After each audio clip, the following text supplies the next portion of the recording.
ಕೆಲಸ ಮಾಡಿಸ್ರಿ ಇಂಥ ಮಾಡಪ್ಪ ಅಂತೇಳಿ ಮಾಡ್ತಾರೆ. ನಿಮ್ಮ ಮೆಜಾರಿಟಿ ಇರ್ತದೆ, ಸಪೋರ್ಟ್ ಇರ್ತದೆ, ಬಟ್ ನೀವು ಮಾಡಿರಿ, ಏನೇ ಮಾಡಿರಿ. ಜನಪರವಾದದ್ದು ಬಿ ಜೆ ಪಿಗಿಂತ ಭಿನ್ನಪ್ಪ ನಮ್ಮ ಅಧಿಕಾರ ತೋರಿಸ್ತಾರೆ. ಅದೆಲ್ಲ ಬಿಟ್ಬಿಟ್ಟು ನೀವು ಚೀರಾಡೋದು, ಕೂಗಾಡೋದು, ಅಪ್ಪ ಒಂದು ಮನೆ ಮಾತಾಡೋದು, ಮಗ ಒಂದು ಮಾತಾಡೋದು, ಡಿ ಕೆ ಶಿವರ್ ಒಂದು ಮನೆ ಮಾತಾಡೋದು, ಡಿ ಕೆ ಶಿವರ್ ಶಿಷ್ಯರು ಒಂದು ಮನೆ ಮಾತಾಡೋದು, ಎದ್ದು ಕೂಡ ಜಗಳ. ಈಗ ನೋಡಿ ಅದು ಹತ್ತಿದೆ ಬೆಳಗಾವಾಗ ಅಲ್ಲೆಲ್ಲ ಡಿನ್ನರ್ಗಳು ಅವ್ರ ಪಾಡು ಏನಿಲ್ಲ ರೀ. ನಾವು ಕೂಡಿದ್ದೀವಿ ಅಷ್ಟೇ, ಬಂದ ವರ್ಷಕ್ಕೊಮ್ಮೆ ನಾವು ಕೂಡಿದಾಗ ಇಲ್ಲಿ ಕೂಡಿ ಬಿಡ ಮಾಡ್ತೀವಿ ಅಂತ ರಾಜು ಸೇಟು ಯಾರು ಹೇಳ್ತಾರೆ, ರಾಜು ಸೇಟು ಅದೇ ಕಾರಿಗೆ ಇನ್ನೊಬ್ಬರು ಇಲ್ಲ ಡಿ ಕೆ ಶಿವರ್ ಅಲ್ಲಿ ಡಿನ್ನರ್ ಮಾಡಿದವ್ರು ಹೇಳ್ತಾರೆ.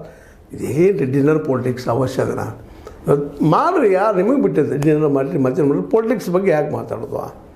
ಈಗ ಬಗ್ಗೆ ಹರಿದಪ್ಪ ಅಂತ ಜಯಚಂದ್ರ ಮಾತಾಡೋ ಅವಶ್ಯಕತೆ ಇತ್ತು ಈ ಸಂದರ್ಭದಲ್ಲಿ.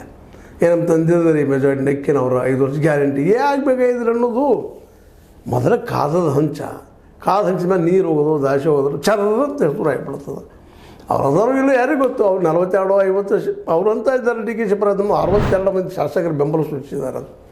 ಅವ್ರಿಗೆ 62, ಇವ್ರಿಗೆ 82, ಎಷ್ಟು ಆದರೂ ಎಲ್ಲ ಶಾಸಕರು ಎಷ್ಟು ಮಂದಿ ಅವ್ರ ಇವ್ರದ 153 ಆದ್ರೆ ಮೆಜಾರಿಟಿ ಹಿಂಗೆ ಹೇಳ್ತಾ ಇಲ್ಲ. ನಾನು ಇಷ್ಟ ಇಲ್ಲೇ ಸಿದ್ದರಾಮಯ್ಯನವರು ಪ್ರಬುದ್ಧರು, ತಿಳುವಳಿಕಿದ್ದಂಥವ್ರು. ಅವರು ತಮ್ಮ ಮಗನಿಗೆ ಹೇಳ್ಬೇಕು, ಅಲ್ಲಪ್ಪ ಇದು ಅವಶ್ಯ ಇಲ್ಲ, ಮೌನಾಗಿದ್ದು ಬಿಡಪ್ಪ, ನೀ ಕೆಲಸ ನೀವು ಮಾಡು, ಅಷ್ಟು ಸಾಕೋದು. ಮಾಡೋರು ಹೈಕಮಾಂಡ್ ಮೇಲೆ ಹಾಕಿದ್ರಿ ನೀವು, ಹೈಕಮಾಂಡ್ ಮಾಡ್ತಾರಲ್ಲ ವಿಚಾರ. ಮತ್ತು ಹೈಕಮಾಂಡ್ ಪ್ರಜ್ಞಾವಂತರದ, ಅವ್ರಿಗೆ ಗೊತ್ತದ ಏನು ಮಾಡ್ಬೇಕು ಏನು ಬಿಡಬೇಕು ಅಂತೇಳಿ. ಯಾಕಂದರೆ ಸಿದ್ದರಾಮಯ್ಯನ ಇವತ್ತು CM ಮಾಡಿದ್ದು ಹೈಕಮಾಂಡ್.